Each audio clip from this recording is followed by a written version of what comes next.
Maniwala po kayo sa akin. Pag hindi po natin ginawang tulungan ang ating mga kababayan, tayo po ay kakainin ng sistema. Baka mawala na po yung mga katulad natin. Alam niyo, masakit po sa ulo ang politika. Masakit po sa ulo na masakit po ang lahat. Pero bakit ko po gagawin? Dahil gusto ko ng tulong. Ismandang sa panahon ko po, masasabi ko sa aking mga anak, may ginagpanong ko po yung magiging isa sa ako po.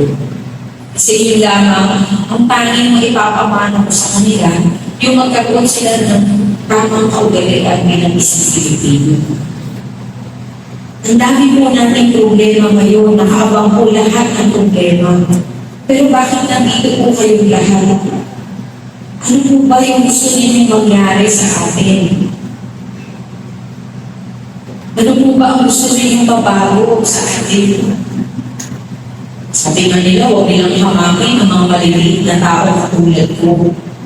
Nakita niyo naman si Dr. Jose Rizal, isang maliit na tao pero matalino. Si Hitler, na nakuha ang buong mundo, ay isang maliit na tao. Di po ba ang unang maratanong ko na lumaki ng San Andres Movie, Maynila ay isang maliit na babae rin po, pero malaki po ang aking puso. Malaki ang aking natapangan. Matigil sa lahat, malaki po yung aking hangarin na makatulong po. Gusto ko mabago ang buhay natin lahat. Nararamdaman ko po, bawat isa sa inyo, yung tanong naman, kaya ba natin po? Bakit hindi po natin kakayanin na survive nga natin yung pandemic? Na-survive nga natin yung kahirapan natin sa buhay. Nakaraos na tayo sa mga problema. Ito pang mga halimaw na doon, hindi natin makakaya. Mga halimaw na kumakain mo sa atin, buong buo. Nilululong tayo ng buong buo. Isinusuka din po tayo kapag nakaupo na sila dahil kakalimutan na nila tayong tulungan. Ilang politiko na po ba ang sinamahan ninyo at tinulungan? Ano pong nangyari, Mr. Remy? Wala po. Lumipas ang ating panahon, pero wala. Kaya sana po, tulungan mo ninyo ako na matulungan natin ang bawat isa na magkaroon ng tamang isipan pagdating po sa kaunlaran para sa Maynila.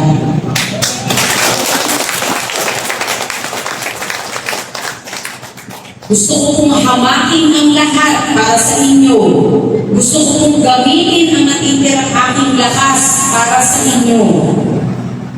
At gusto ko po silang bumaba sa kanilang mga pwesto para kayo naman ang bumalik doon.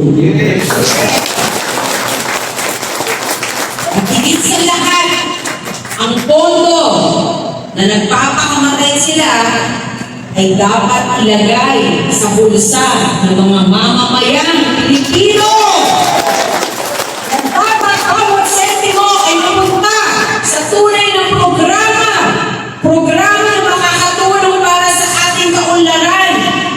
Na mawala na po yung basura sa Maynila, magkatrabaho na po ang mga tao na walang trabaho. At syempre po, masolusyonan na po ang tunay na kahirapan natin sa Maynila. Alalahanin po ninyo ang Maynila pa rin ang sentro ng Pilipinas. Pero sa nakikita po natin, naging sentro ng kahirapan. Di po ba nakakahiya pagka sinabi mo taga Maynila ka na gumayo po kami ng Pangasinan? Imagine po ninyo, tinulungan po kami maigi doon. May ambulance, meron pong doctors, meron pong mga gamot, meron wheelchair. Nag-provide po sila dahil nga po bumaba kami doon para sa programa ng online registration. Ang tanong po kaagad sa akin, mga taga Maynila po kayo? Opo. Naku mama, dumi-dumi sa Maynila, ano? O yung mga salita sa akin.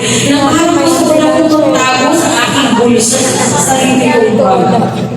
Ganun lang po ang reaction ng tao. Hindi po katulad doon kapag pumunta ka ng probinsya at sinabi mo na, ako po taga Maynila.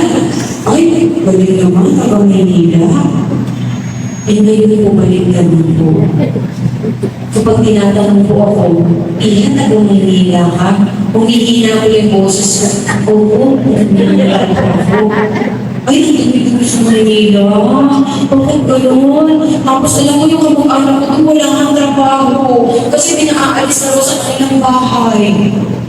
Nag-exceso na po ng kalimutan. Kasi masyado na po tayo nadala ng politiko. Mga tarakong politiko na wala pong ginawa kundi gawin din tayong tarako sa bandang huli. Kaya sana po itong ating pagpupulong na napakinggan po ninyo ako. Siyempre, nagpapasalamat po ako sa oras na ibinigay ninyo sa akin. Sa pagkakataon po na ako ay marinig ninyo, makikita niya naman po siguro sa akin. Hindi naman po ako matatapos sa nila. Ano po?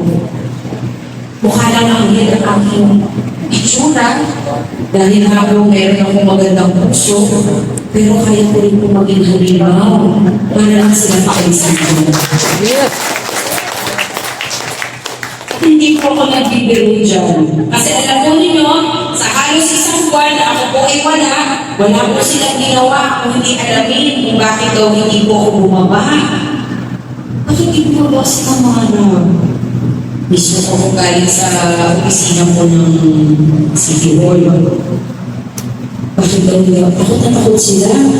Bakit po kaya? Kasi daw, baka pagbaba ko, may pasabot na raw po ako. So, ang ginawa po nila, nagsumba na nagsumba, bumaba na bumaba, nagpalit, di po ba? Nag-display ng mga mararanyang damit habang nagparada pa dyan sa Onyx. Samantala po yung basura yung nasa paligid at nakakahiya po. Kaya ang video ko na pinakita, puro mukha na. Hindi mo makita yung buong kapaligid na kasi nga madumi po. Ano ba kung ginawa nila? Ayun, naglagay ng mga tarpaulin at nag-chismis na kung ano-ano po tungkol sa akin. Pinagtatawanan ko lang po ano niya sa video. Kasi hindi na po nila matatanggal sa akin ang damdamin ko na gusto ko kong mag-libro talaga para sa inyo.